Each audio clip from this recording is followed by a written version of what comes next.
ஹர ஹர சங்கர ஜெய ஜெய சங்கர மகா பெரியவா சரணம். நாளை மே 27 ஏகாதசி தினம். நாளை தினம் வந்திருக்கக்கூடிய இந்த ஏகாதசி தினத்தில் நீங்கள் இப்படிப்பட்ட ஒரு பொருளை மட்டும் உங்களுடைய வீட்டுக்கு 10 ரூபாய் கொடுத்து நீங்க வாங்கிட்டு வாங்க. இப்படிப்பட்ட இந்த ஒரு பொருளை உங்களுடைய வீட்டுக்கு இந்த ஏகாதசி நாட்கள்ல 10 ரூபாய் கொடுத்து வாங்கிட்டு வர்றது மூலயமா நீங்க நினைச்சது உங்களுடைய வாழ்க்கையில உடனே நடக்கும் அல்லது கிடைக்க ஆரம்பிக்கும். அது மட்டும் இல்லைங்க, உங்களுடைய வாழ்க்கையில நீங்களே போதும் போதும்ன்ற அளவுக்கும் செல்வம் உங்களுடைய வாழ்க்கையில பெருக ஆரம்பிக்கும். உங்க வாழ்க்கையில இதற்கு முன்பு நீங்க பல விஷயங்கள்னால, பல துன்பங்கள்னால, பல நன்மைகளை கூட இழந்திருக்கலாம்.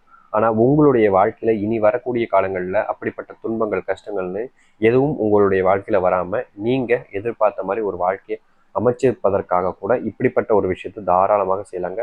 கண்டிப்பா உங்க வாழ்க்கையில இது மிகப்பெரிய மாறுதலையும் மாற்றத்தையும் ஏற்படுத்தி கொடுக்கும்.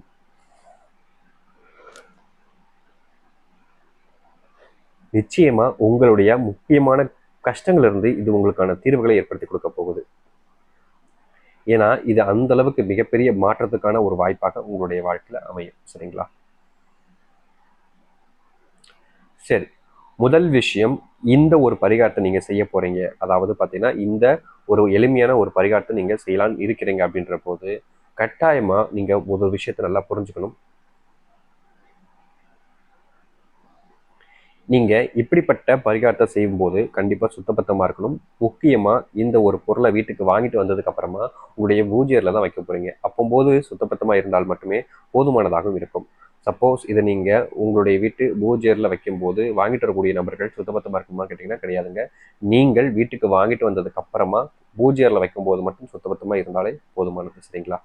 சரி, இப்போ நம்ம இந்த ஒரு பரிகாரத்தை எப்படி செய்யணும், யார் யார் செய்யலாம் என்னன்றதை பற்றி தெளிவாக பார்க்கலாம். அதற்கு முன் நம்முடைய சேனலுக்கு நீங்கள் ஒரு புதிய பார்வையாளர் இருப்பினும் இதுவரைக்கும் நம்ம சேனலை சப்ஸ்கிரைப் பண்ணாமல் பார்க்குறன்ற போதும் சேனலை மறக்காமல் சப்ஸ்கிரைப் பண்ணிக்கோங்க. அப்போ தான் நம்ம போடக்கூடிய அனைத்து தகவலும் உங்களுக்கு நோட்டிஃபிகேஷன் வந்து கொண்டே இருக்கும். முடிஞ்ச அளவுக்கு வீடியோவை ஸ்கிப் பண்ணாமல் பாருங்கள். அப்போ தான் நம்ம சொல்லக்கூடிய விஷயங்களும் உங்களுக்கு தெளிவாக புரியும். சரிங்களா? சரி, முதல் விஷயம், இந்த ஒரு பரிகாரத்தை உங்களுடைய வீட்டில் இருக்கக்கூடிய ஆண்கள் பெண்கள் யாராக இருப்பினும் சரி அவர்கள் தாராளமாக இந்த ஒரு பரிகாரத்தை செய்யலாம். இவர்கள் தான் செய்யணும், இவர்கள் செய்யக்கூடாதுலாம் கிடையாதுங்க.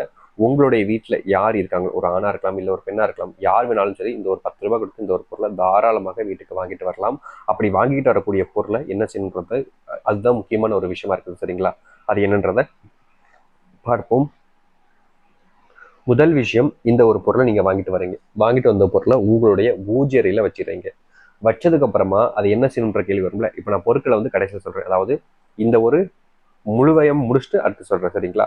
இப்போ வாங்கிட்டு வர பொருளை நீங்க பூஜையில் வைக்கிறீங்க. சரியா நம்ம 3 பொருட்களை இன்னைக்கு நம்ம சொல்ல போறோம்.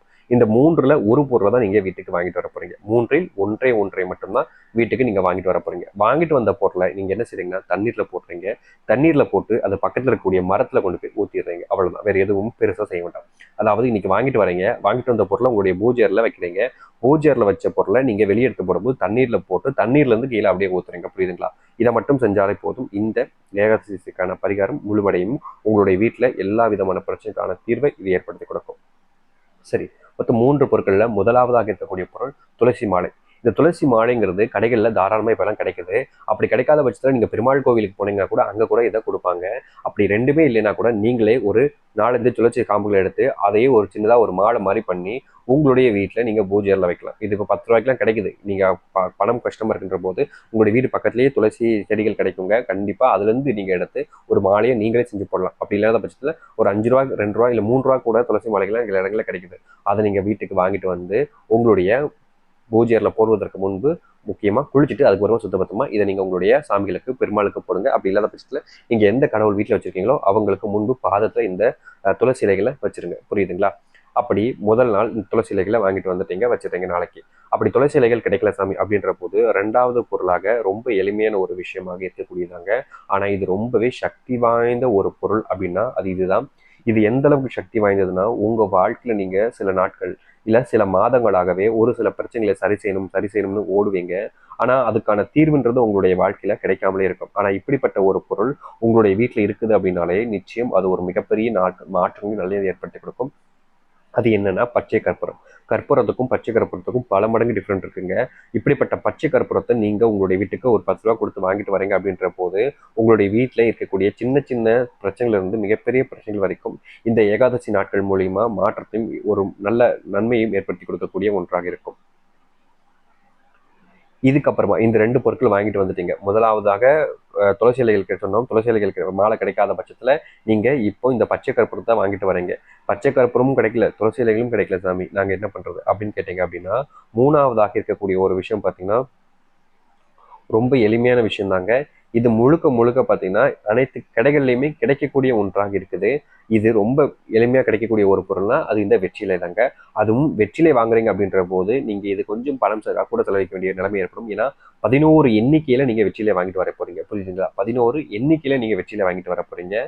இப்போ நீங்க வாங்கிட்டு வந்த பொருள் நம்ம ஏற்கனவே சொன்ன மாதிரி துளசி மாலை இல்ல பச்சை கற்பூரம் இல்ல இந்த வெற்றிலை எது வாங்கிட்டு வந்தாலும் சரி. வெற்றிலைனா வெத்தலை தாங்க, உங்களுக்கு புரியும் நினைக்கிறேன். வெத்தலை, இந்த 3 பொருட்கள் எது வாங்கிட்டு வந்தாலும் சரி, வாங்கிட்டு வந்து நீங்க வீட்டில் வச்சிருங்க. வச்சதுக்கு அப்புறமா குளிச்சு சுத்தபத்தமா வந்து குடும்பங்கள் எல்லாத்தையும் கூப்பிட்டுனாலும் சரி இல்ல தனியானாலும் சரி, அதை வாங்கிட்டு வந்த பொருளை எடுத்துட்டு போய் உங்களுடைய பூஜை அறையில வச்சிருங்க.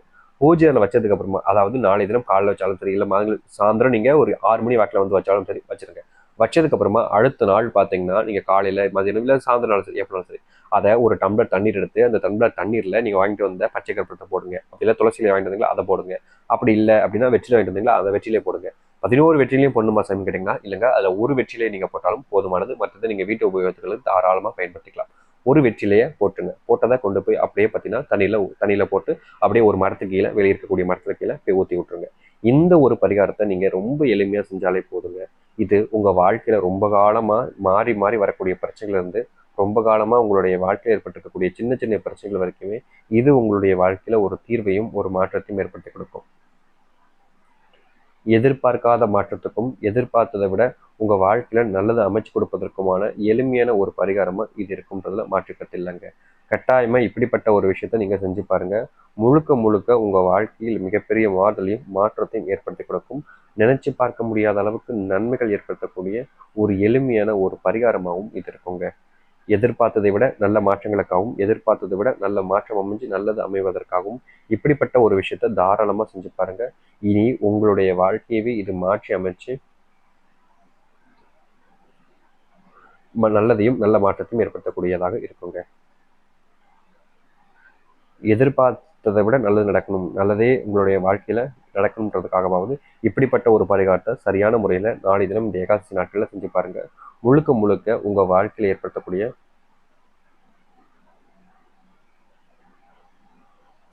மாற்றத்துக்கான ஒரு நன்மைகளாக இருக்கக்கூடிய ஒன்றாக இருக்க போகுதுங்க. முடிஞ்ச அளவுக்கு முழு நம்பிக்கையுடனும் முழுமையான நம்பிக்கையோடு இந்த ஒரு விஷயத்தை செஞ்சு வாருங்கள். கட்டாயமா சொல்றேன், உங்க வாழ்க்கையில இது மிகப்பெரிய மாறுதலை ஏற்படுத்தக்கூடிய ஒன்றாக இருக்கும்ன்றதுல மாற்று கருத்து இல்லைங்க. நம்புங்கள், நம்பிக்கையோடு செய்து வாருங்கள். எதிர்பார்த்ததை போல் ஒரு வாழ்க்கை அமைஞ்சு மிகப்பெரிய மாறுதலையும் நன்மைகளையும் இது ஏற்படுத்தி கொடுக்கக்கூடிய ஒன்றாக அமையும். வாழ்க்கை மாற்றத்துக்கான ஒரு எளிமையான ஒரு பரிகாரம். விருப்பம் இருப்பவர்களும் நம்பிக்கை இருப்பவர்களும் இதை செஞ்சாலே போதுங்க. நல்லதையும் நல்ல மாற்றத்தையும் இது உங்களுடைய வாழ்க்கையில ஏற்படுத்தி கொடுக்கும். முழு நம்பிக்கையோடு மனசோடு செஞ்சுட்டு வாருங்கள், நல்லதையும் நடக்கட்டும். ஹர ஹர சங்கர, ஜெய ஜெய சங்கர. நன்றி, வணக்கம்.